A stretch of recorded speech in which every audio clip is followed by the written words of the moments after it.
Bien le bonjour Internet. Et si je vous disais qu'il n'y a pas qu'un seul profil type de zèbre? Et si je vous disais qu'un groupe de zèbres n'est pas unique et homogène? Vous me croyez? Cette pluralité peut se vérifier dans les groupes de zèbres sur Facebook. Aujourd'hui, on va casser ensemble le mythe qui dit que tous les zèbres fonctionnent pareil. Eu égard aux personnes qui n'aiment pas la classification comme j'ai vu dans certains commentaires, on peut quand même souligner qu'il y a 6 grands types de zèbres. Au lieu de catégorisation, je parlerai de différenciation. Et puis dans le monde du règne animal, il existe 3 grandes espèces de zèbres. Le zèbre des plaines, le zèbre des montagnes et le zèbre de Grévy.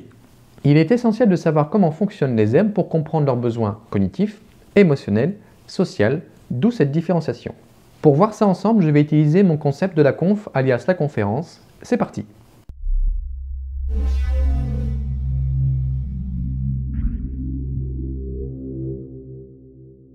Nous sommes partis dans la conf, alias la conférence, et nous allons ensemble décortiquer les 6 types de zèbres que l'on peut trouver. Vous pouvez bien sûr aimer et partager ma vidéo, ça me ferait plaisir. Alors pourquoi je fais cette vidéo? Eh bien une amie un jour m'a parlé qu'il y avait différents types de zèbres. Ça m'a beaucoup intrigué et je voulais vous en faire part. On peut voir aussi également sur les groupes de discussion de Facebook, puisqu'il existe des groupes de discussion entre zèbres, où l'on peut voir une hétérogénéité des membres. Et peut-être que si vous faites partie de ces groupes, vous l'avez remarqué. Alors nous allons tous ensemble casser le mythe d'un profil unique de zèbre. Je vous propose en sommaire, pour mieux se comprendre ensemble, voir les 6 différents types de zèbres. Le premier c'est le zèbre qui réussit, le deuxième c'est le zèbre qui provoque, le troisième c'est le zèbre honte de l'être, le quatrième, le zèbre qui décroche, le cinquième, le zèbre doublement exceptionnel, et le dernier, le zèbre autonome. Dans ma conférence, chaque type, les 6 types, auront 4 sous-catégories. Le besoin intellectuel, le besoin émotionnel, ce qu'il est, le comportement, comment il est perçu ou comment il se voit socialement. Mais avant de commencer, je me suis inspiré de différents articles que j'ai trouvés sur internet et que je vous mets en description sous cette vidéo. Le sujet porte sur les enfants. Mais sauf que vous voyez sur mon petit camembert, l'enfance, ça ne représente pas toute une vie. Si par exemple dans une vie, l'enfance représente 20% de la vie totale, que faisons-nous des 80 autres pourcents restants? D'où la question, et les adultes, comment fonctionnent-ils après? Retrouve-t-on les mêmes profils à l'âge adulte alors? Eh bien pour moi oui. Bien sûr qu'avec le temps, il y a des variations de comportement, il y a des variations de notre construction psychologique et psychique, mais dans l'ensemble, on reste avec un même fonctionnement à peu près toute notre vie. Sauf que on va voir que les différents types sont pour moi perméables. C'est-à-dire qu'on peut changer de différenciation si l'on se comprend et si on aspire à vivre avec soi-même en paix. Mais ça, je vous expliquerai à la fin de la vidéo, parce que pour moi, c'est très important. Ça peut peut-être aider des gens. Alors, quand on aborde la surdouance, la personne lambda va voir en premier lieu un type de zèbre. Ensuite, s'il creuse, il va se rendre compte qu'il y a les hauts potentiels émotionnels et les hauts potentiels intellectuels. Et nous, on va creuser un petit peu plus loin. On va faire une approche sur les 6 différents types. J'aime bien en aparté cette petite image avec le cœur et le cerveau. Donc HPE, HPI, ils peuvent être main dans la main, bien sûr. Nous allons directement au premier type, le profil, le zèbre qui réussit. Alors le zèbre qui réussit, c'est un zèbre qui se conforme et s'adapte à son environnement, qui prend peu de risques et qui a peur de l'échec. Mais il est très perfectionniste. Au niveau du besoin intellectuel, il a besoin d'une motivation extrinsèque. Une motivation extrinsèque, c'est quand on se motive à faire une tâche pour des raisons extérieures à cette tâche. Exemple, je travaille pour gagner de l'argent. C'est un objectif extérieur à la tâche. Je fais des études pour avoir de bonnes notes et pour obtenir une mention, c'est une motivation extrinsèque. Alors que si je fais des études pour apprendre un métier ou pour apprendre ce qu'il y a dans ces études, c'est une motivation intrinsèque. Le zèbre qui réussit est très perfectionniste. Il est très performant. Il a aussi besoin d'une structure, comme on a vu. Petite précision aussi, le zèbre qui réussit, c'est vraiment l'archétype de ce que pense la société sur un zèbre. Au niveau des besoins émotionnels, il a peine à s'affirmer et à exprimer ses émotions. Et en découle l'intellectualisation de ses sentiments. Ça, c'est vraiment un facteur environnemental et social. Durant son enfance, ce zèbre va se rendre compte qu'il a beaucoup de sentiments et beaucoup d'émotions, mais qu'il se fait un petit peu réprimander par la société, par ses parents, en disant t'es trop sensible, etc. Donc toutes ces émotions, il va l'enfouir et il va les intellectualiser. C'est une sorte de carapace qui va lui permettre de s'adapter dans la société. Alors, ce qu'il est au niveau du comportement, comme il a beaucoup besoin de reconnaissance, il a beaucoup d'anxiété, parce qu'il met la barre très haut. Il a aussi peur de l'échec et culpabilité en cas d'échec, c'est qu'il n'ose pas prendre de risques. Et comme chaque zèbre, malheureusement, il se critique beaucoup envers lui-même. Et quand on a peur de l'échec, bien sûr, on évite de prendre des risques. Mais comme on a vu durant son enfance, au niveau de ses émotions, il les a enfouies pour pouvoir être accepté et se conforme très très facilement. Comment on le voit ou comment il se voit? Il a une très forte dépendance et se sent responsable envers autrui. Toutefois, c'est un zèbre qui a une image de soi très positive. Ce qui peut être totalement en décalage avec, par exemple, vous, si vous êtes un zèbre, pas du tout avec une image de vous très positive, mais voilà, ce genre de zèbres, ils ont vraiment une image valorisante de lui-même. Et bien sûr, du fait de ses capacités, il est suradapté. Et aussi du fait du désir de se conformer, il est très bien accepté socialement. Donc on a ici un zèbre qui se construit une carapace, qui refoule entre guillemets ses émotions pour pouvoir se conformer socialement, mais qui ne pourra pas ne se sentir pleinement satisfait de ce qu'il est, tout du moins s'il intellectualise trop ses émotions. Nous passons au deuxième type de zèbre, le zèbre qui provoque. Alors c'est un zèbre créatif mais qui maîtrise mal ses émotions. Il défend ses convictions de manière frontale. Ça va être en quelque sorte quasiment un opposé du premier type. Alors ses besoins intellectuels, c'est qu'il s'ennuie beaucoup et qui travaille de façon intermittente. Mais son cerveau bouillonne et il se pose 10 000 questions. Et quand il a quelque chose à dire, je peux vous dire, il défend son beefsteak. Comme il aime bien bousculer les choses, il aime la compétition. Et il est très drôle. Au niveau émotionnel, il est très frustré. Comme il n'intellectualise pas ses émotions, il va aller sur un versant vraiment de frustration à chaque fois qu'il y a quelque chose qui lui déplaît. Alors que quand on intellectualise une émotion qui nous arrive, on arrive à atténuer cette frustration. Lui, il n'y arrive pas. Donc il a une sensibilité à fleur de peau. Il joue également sur des sauts d'humeur et il se contrôle mal, du fait d'un fonctionnement vraiment émotionnel. Par contre, cette sensibilité émotionnelle lui permet d'être très créatif, ce qu'il est au niveau du comportement. Bien sûr, comme il est plein d'émotions, il est très impatient. Comme il est très émotif, il va être sur la défensive quand vous abordez un sujet qui le titille. Ce qui est par contre très positif dans un tempérament, c'est qu'il est franc et direct. Il dit ce qu'il pense. Il n'y a pas de rancœur, il n'y a pas de choses comme ça sous-jacent. Il est vraiment brut. Vous pouvez avoir une discussion très houleuse aujourd'hui et demain, ça serait oublié. Dans son caractère aussi, il préfère aborder les problèmes de façon très active. Il ne va pas rester en retrait, il va vraiment aller au front. Et du fait de se poser 10 000 questions, il a aussi envie de changer et il l'exprime. Comment on le voit ou comment il se voit? Alors, c'est vraiment l'inverse du premier type zèbre qui réussit, c'est qu'il a une faible estime de soi. Malheureusement, quand on fonctionne avec notre cerveau de façon émotionnelle, notre estime de nous est très très basse. Il saisit mal aussi les rôles sociaux. Je refais encore une dichotomie avec le type 1 qui se conforme. Lui n'arrive pas à se conformer et il peut être légèrement outrageant avec une hiérarchie supérieure par exemple. Son fonctionnement aussi émotionnel l'oblige à contester les règles, les consignes et les directives. Comment les autres le trouvent? Eh bien agaçant, rebelle, indiscipliné et contestataire. C'est un profil aussi qui passe entre les mailles de la zébritude entre guillemets, puisqu'on l'imagine rarement HP et lui aussi ne s'imagine pas du tout HP. Si ce type de zèbre arrive à trouver une cristallisation dans la créativité, je peux vous dire qu'il peut faire des merveilles. On va partir sur le troisième type de zèbre, le zèbre honteux de l'être.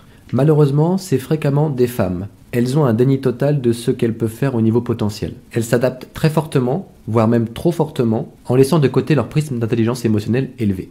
Alors si vous ne savez pas ce que c'est que le prisme d'intelligence émotionnelle élevé, je vous renvoie à ma 4e vidéo Se sentir différent, donc ça c'est la 5e, et je vous explique de mon point de vue ce que c'est que le prisme d'intelligence émotionnelle. Le zèbre honteux de l'être a un très fort manque d'assurance et une très mauvaise estime de lui-même. Au niveau besoin intellectuel, comme son cerveau fuse, comme chaque zèbre le sait, il n'arrive pas à archiver toutes les émotions qui lui arrivent, toutes les stimulations, et il a l'esprit embrouillé. Au niveau cursus scolaire, c'est pas un génie, mais il est de moyen à bon.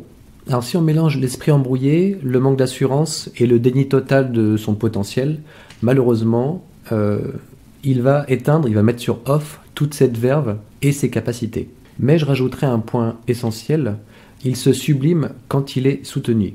Et son potentiel et curiosité dormant va se réveiller comme la belle au bois dormant après le baiser. Ses besoins émotionnels, il a de la peine à s'affirmer et à exprimer ses émotions. Alors c'est pas comme un zèbre qui réussit, qui intellectualise ses émotions. Là on a vraiment des émotions qui bouillonnent, mais qui sont confus ou inconvenants quand il exprime. Il est cependant tranquille et timide. Alors ce qu'il est au niveau comportement, il se laisse impressionner. Et ça c'est l'apanage des personnes qui ont une faible estime d'eux-mêmes. Il se culpabilise beaucoup de ce qu'il est. Il va se dire je suis pas normal, il y a un truc qui va pas. Je déconne à plein tube, donc il n'est pas en phase avec lui-même. Il a un comportement d'insécurité et comme on a vu, il nie sa zébritude.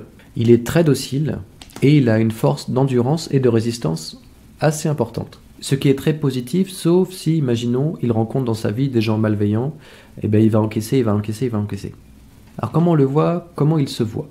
Comme on a vu, il manque d'assurance. Comme il est plutôt sur un versant émotionnel, il va rejeter les défis. Comme il a un déni de son potentiel, de son fonctionnement, il aspire à être socialement bien intégré. Alors il va faire des concessions entre ce qu'il est et ce qu'il paraît. C'est plutôt une personne qui a tendance à changer d'amis. Parce que je suis nul, je ne mérite pas forcément ton amitié ou en amour, etc. Le quatrième type de zèbre, c'est le zèbre qui décroche. Alors c'est un zèbre en colère, il est toujours sur la défensive. Il en veut aux autres, à la société et surtout à lui-même. Il se sent rejeté. Au niveau des besoins intellectuels, il termine peu ses projets. Il travaille de façon irrégulière. Il fonctionne vraiment avec un versant de type émotionnel. Au niveau besoin émotionnel, donc la rancœur, la colère, la tendance à exploser. Par contre, il se montre très créatif. Mais il pète les plombs. Alors ce qu'il est au niveau comportement, il est très déprimé. Donc il est sur la défensive comme on a vu. Il se dénigre beaucoup. Malheureusement, quand on est sur un versant émotionnel, donc notre estime de nous-mêmes est dans les chaussettes, on se dénigre beaucoup. Et il se retrouve souvent en marge de la société. C'est un rebelle, parfois violent. Alors comment on le voit? Comme il a une faible estime de lui-même, malheureusement, il est souvent en épuisement nerveux, en burn-out, il s'isole volontairement, il se critique et critique autrui, il fait par contre le pitre, et il semble médiocre. Alors dans sa vie, il va plutôt être solitaire. C'est pas forcément un choix, c'est plus un consensus social qui dit que voilà, quand une personne est chiante entre guillemets, bien sûr, c'est pas péjoratif, qu'il paraît comme ça, il va être en proie aux critiques bien sûr, et on va le mettre à l'écart. Le cinquième type de zèbre, c'est le zèbre doublement exceptionnel. C'est un zèbre qui cumule soit des troubles de l'apprentissage, des troubles affectifs, qui a des troubles du spectre autistique ou un handicap physique, ce qui lui confère une double particularité. Du fait de son problème de double particularité au niveau besoin intellectuel, il travaille de façon inconséquente, il semble moyen voire médiocre, et il a grandement besoin d'être structuré. Du fait d'être acculé du trouble qui se surajoute au fonctionnement d'un zèbre, l'exécution des tâches est beaucoup plus lente. C'est un zèbre dont le cerveau va vraiment fonctionner plus émotionnel qu'intellectuel, ce qui va engendrer vraiment une impuissance du fait de son état, beaucoup de frustration, de la colère, mais peut faire le pitre ou péter les plombs. Ce qu'il en ressort de ce qu'il est, c'est qu'il a vraiment une inconscience de ses comportements, il évite les échecs, il n'arrive pas du tout à se remettre en question, et là il explose. Donc comme on le voit, comme il se voit, il a une faible estime de lui-même, il semble bizarre, étrange, stupide et nul, et donc au niveau sociétal, malheureusement on l'évite. Et nous arrivons au sixième type de zèbre, le zèbre autonome. Alors je vais sans doute passer un petit peu plus de temps, vous allez comprendre pourquoi. C'est un zèbre indépendant, il est sûr de lui et il est enthousiaste. Au niveau besoin intellectuel, donc il est enthousiaste, il a soif de connaissances et a la rage d'apprendre, ce qu'on pourrait englober dans la curiosité. Il a vraiment une motivation intrinsèque, il se motive lui-même, il va faire des études pour vraiment apprendre. À la rigueur, le diplôme ou les bonnes notes, c'est pas ça qui l'intéresse. Il travaille de façon indépendante, ce qui est génial puisqu'en fait il a une curiosité extraordinaire. Donc il va se fournir, il va se nourrir de lui-même, mais peut-être ça va lui jouer des tours dans un cursus scolaire par exemple, où on lui impose une façon de fonctionner qui ne va pas forcément révéler son potentiel. Il se fixe ses propres objectifs. Il va vraiment chercher à évoluer et aller toujours plus loin, en avant, en avant. Il veut voir ce qui se passe derrière la montagne, s'il y a une montagne devant, il veut vraiment aller voir ce qui se passe derrière. C'est une personne qui est souvent autodidacte.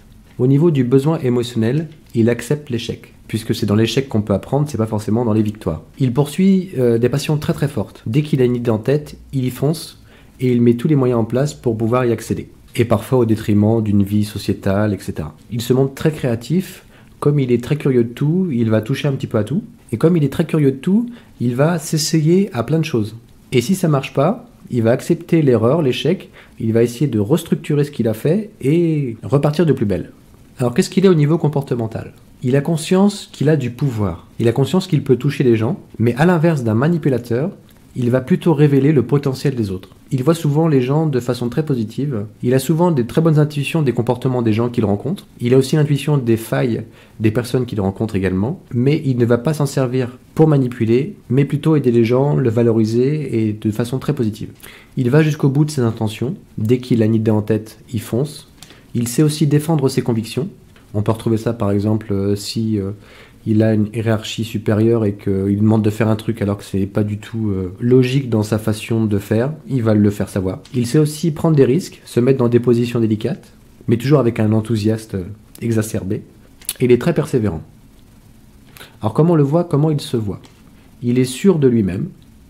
Comme on a vu du type 1, le zèbre qui réussit, c'est une personne qui est très sûre d'elle-même. Et chose tout à fait rare, c'est qu'elle s'accepte comme elle est. Elle comprend comment elle fonctionne, elle accepte ses défauts, ses qualités. Elle accepte de fonctionner son cerveau de façon différente d'une personne normopensante, ce qui lui permet d'avoir une estime d'elle-même suffisante pour avoir tous ces traits qu'on a vus. Elle se sent acceptée par autrui, elle se sent encouragée également de ce qu'elle fait. Surtout, elle accepte les autres comme ils sont. Le zèbre autonome arrive à décoder l'autre de façon extraordinaire. Le zèbre autonome également possède des compétences sociales adéquates. Et comme il est autonome et autodidacte, il travaille sans avoir besoin d'approbation. C'est-à-dire d'avoir un besoin d'éléments extrinsèques à ce qu'il fait. Au niveau social, il est accepté et admiré par ses aptitudes.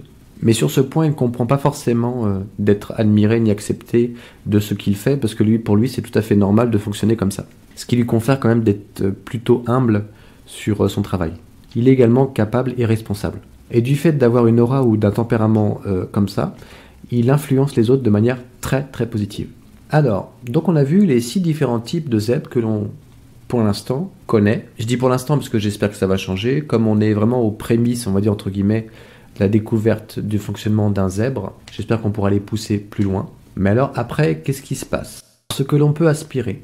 Donc à gauche, on a des zèbres qui réussissent, comme on a vu, et les zèbres autonomes. Ce qu'on peut dire en généralisant, ce sont des zèbres qui ont une estime d'eux-mêmes qui est suffisante pour pouvoir s'accepter, entre guillemets. Et de l'autre côté, on a malheureusement les zèbres qui auront peut-être plus de problèmes, les zèbres qui provoquent, les zèbres honteux de l'être, les zèbres qui décrochent, et les zèbres doublement exceptionnels. Donc d'un côté à gauche, ce sont des zèbres qui ont une forte estime de soi, enfin forte ou suffisante, on va dire, et les autres malheureusement qui ont une faible estime de soi. Mais on peut aspirer, et ça je vais être clair, si vous devez garder vraiment une chose de cette vidéo, si vous êtes zèbre et que vous pensez être dans la catégorie des gens qui ont une faible estime de soi, on peut, et ça je peux l'attester et l'affirmer, aspirer à être zèbre autonome. Le zèbre n'a pas besoin de s'affirmer intellectuellement. Il a surtout besoin de se nourrir émotionnellement, intellectuellement, comme il veut, parce qu'à la base, c'est, on va dire, vraiment un fonctionnement où il pourra trouver la confiance en soi, le réconfort. Alors vous allez me poser cette question, mais alors,